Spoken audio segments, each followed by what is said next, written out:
din ba kayo sa tinapay na to? Akala ko nung una mahirap gawin pero hindi naman pala. Meron nga ako ditong 5 pieces na large egg at paghihiwalayin lang natin dyan yung egg yolk at egg white. Dito muna tayo sa egg yolk, i-mix lang natin pagkatapos maglagay naman tayo dyan ng half cup na evap milk, half teaspoon na salt at half teaspoon na vanilla. Then mag-sift naman tayo ng 1 cup na all-purpose flour at 1 teaspoon na baking powder. After nating ma-sift yung all-purpose flour ay mix lang nating mabuti hanggang sa wala tayong makitang kulay puti sa mixture. At dito nga na naman masusubukan yung ating pasensya sa paghahalo, char. At ayun na nga, nung ganito na nga yung consistency ay set aside muna natin, pagkatapos ay gagawin naman natin yung mirang. Naglagay nga lang ako dyan ng 1 teaspoon na vinegar, pagkatapos ay gagamitan ko nga lang ng electric hand mixer. After that ay maglalagay na nga rin ako ng half cup na white sugar. Pero hindi ko nga nilagay lahat at paunti-unti nga lang yung paglagay ko. Mix nga lang nating mabuti hanggang sa maging ganito na nga yung kakalabasan ng ating mirang. Pagkatapos ay ihalo naman na natin dito sa mirang yung ginawa nating mixture kanina. Anyways, ganito nga lang pala dapat yung paghalo, cut and fold nga lang ang gagawin natin. Dahan-dahan na nga rin pala dapat sa paghalo para hindi ma-overmix. At ayan, after kong mahalo yung mixture ay hahanda ko naman yung gagamitin kong baking pan. Gamit nga pala ako dito ng parchment paper, pagkatapos ay mag-grease nga lang ako ng cooking oil para hindi dumikit. After nga nyan, isasalin ko naman na yung mixture sa baking pan. Hindi ko pala napindot dyan yung video nung sinasalin ko. At ayan, isasalang ko naman na sa oven na napreheat ko na kanina. I-bake ko nga lang yan ng 180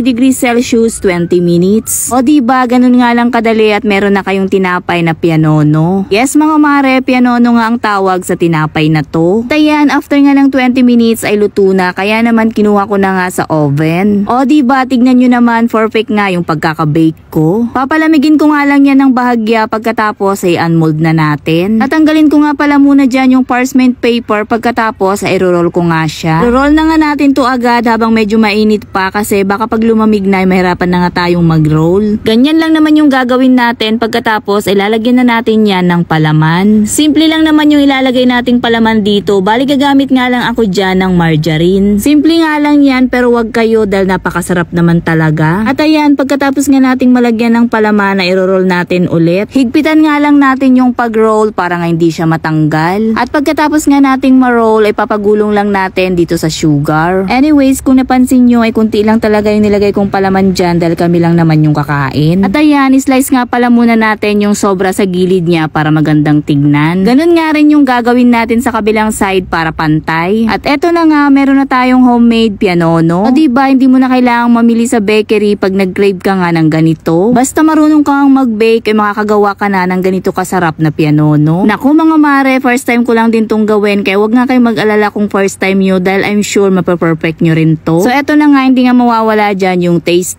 Kaya ayan, tinikman ko na nga at grabe, sobrang sarap. Kaya naman itry nyo na din to mga mare at napakadali lang din naman niyang gawin. Perfect nga rin tong i-partner sa mainit na kape. O siya, bibili pa ba kayo sa bakery kung alam nyo naman nang gumawa? So eto lang muna for today's recipe. Follow me for more recipe. Bye!